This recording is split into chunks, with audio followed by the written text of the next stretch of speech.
অপেক্ষা করেছি। আজকে আমি দুটো বাচ্চা ধরে নিয়ে আসবো। চাই আর হৃদয়টি সেখানে ছটফট করতে থাকে। আর অন্যদিকে ওরে বাবা রে, কে মারলো রে, মরে গেলাম রে। ওরে বাবা রে, ওরে বাবা রে।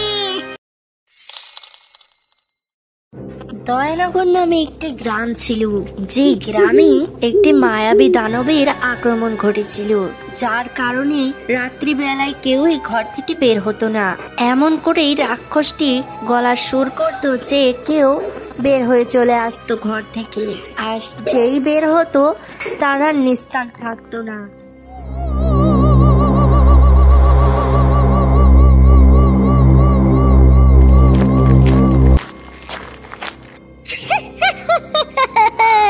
তুই এসেছিস, এইবার তো আমার ভজন হবে। এমন করেই ওই বাচ্চাটিকে সে নিয়ে চলে গেল। আর এই খবরটি পুরো গ্রামে ছড়িয়ে গেল। পরের দিন সকাল বেলাতে, আরে দুঃখী শুনেছিস, আমাদের গ্রামে নাকি একটা রাক্ষস এসেছে, সব বাচ্চাদের নিয়ে চলে যাচ্ছে। কাল তো মন তোকে নিয়ে গেছে। আমার খুব ভয় করছে রে টুকি। আমারও তো খুব ভয় করছে, কিন্তু কি করব বল, এর হাত থেকে তো বাঁচার কোনো উপায় নেই। এরপর দুঃখী আর ব্যাংটি চলে যায় নিজেদের বাড়িতে। এদিকে জঙ্গলের মধ্যে সেই রাক্ষসটি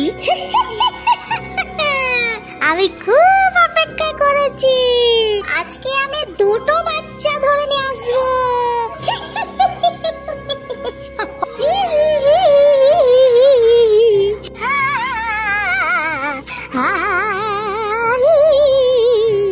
এরপর বান্টি আর জাগ্গু বেরিয়ে আসে। এরপর বান্টিকে আর জাগ্গুকে ধরে নিয়ে চলে যায়। আর ডাইনিটা যেতে যেতে বলতে থাকে,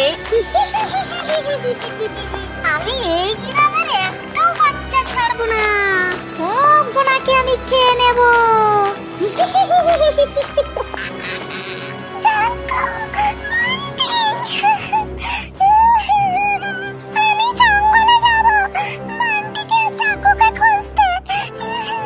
এই বলে দুঃখী জঙ্গলে চলে যায়।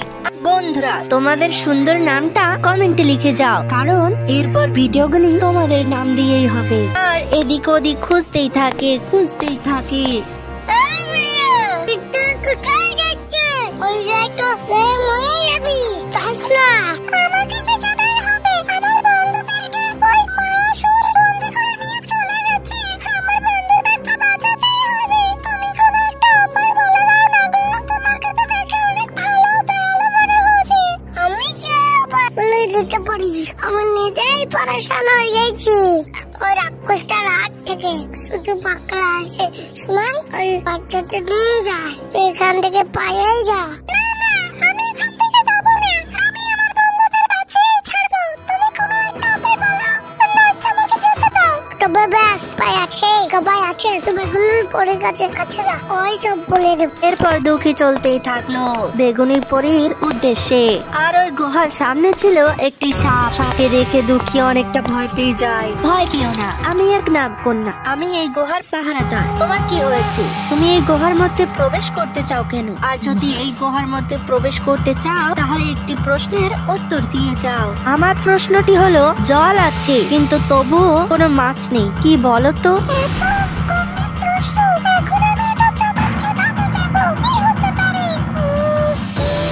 অনেকক্ষণ ভাবার পর দুঃখীর মাথায় বুদ্ধি এলো। আর দুঃখী তখন বলল,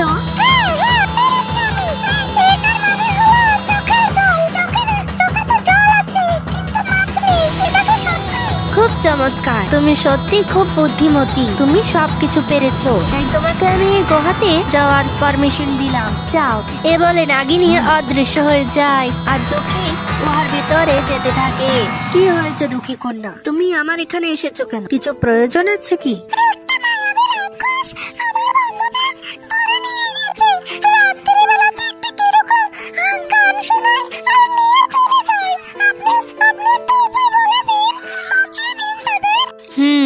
সবই বুঝলাম, কিন্তু এর থেকে বাঁচার একটি মাত্রই উপায় রয়েছে, যে কাজটা হয়তো তুমি করতে পারবে না।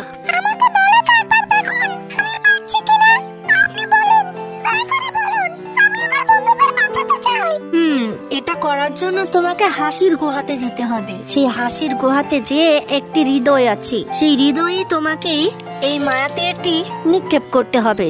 যদি তুমি পারো তাহলে সেই হাসি সুরের বিনাশ ঘটবে, আর যদি না পারো তাহলে কিন্তু তোমাকেও মরতে হবে। ভেবে নাও কিন্তু। ভেবে নিয়েছি, আমি আমার বন্ধুদের বাঁচিয়ে ছাড়বো, তাতে আমার প্রাণ চলে যায় না কেন।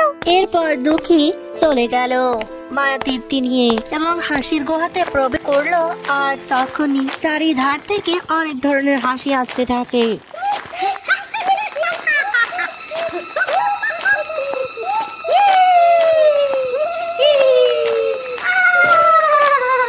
দুঃখী কিছুটা ভয় পেয়ে যায়, কিন্তু দুঃখী তবুও সাহস করে এগিয়ে যেতেই থাকে। তখনই একটা অদৃশ্য শব্দ ভেসে আসতে থাকে। দাঁড়াও, ওখানে যাওয়ার আগে তোমাকে একটি প্রশ্নের উত্তর দিতে হবে, আর যদি উত্তর না দিতে পারো তাহলে কিন্তু এই পাগলা বানরের হাতেই মার খেয়ে তোমাকে মরতে হবে। এই কথা শুনে তো দুঃখী কিছুটা ভয় পেয়ে যায়, তবুও দুঃখী সাহস করে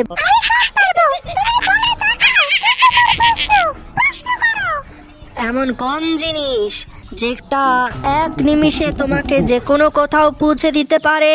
বলো বলো, তোমার কাছে 10 মিনিট সময় রইলো। দুঃখী কিছুটা ভাবতেই থাকে। তখনই দুঃখীর মাথায় কিছুক্ষণ পর বুদ্ধিটা চলে আসে, আর দুঃখী বলে দিল,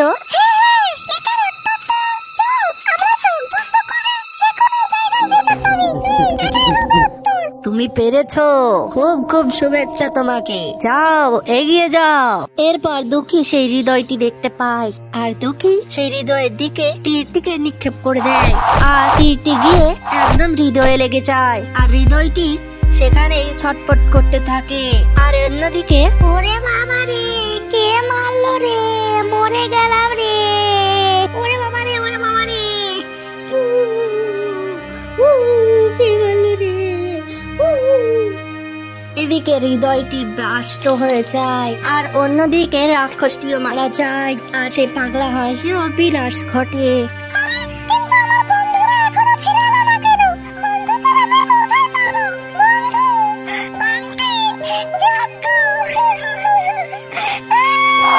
দুঃখী, তোমার বন্ধুরা ফিরে আসবে যদি ভিডিওটি সবাই লাইক করে চ্যানেলটিকে সাবস্ক্রাইব করে নেয়, তাহলে বন্ধুরা, একটা লাইক সাবস্ক্রাইব করে দাও, আমার বন্ধুদেরকে ফিরিয়ে দাও।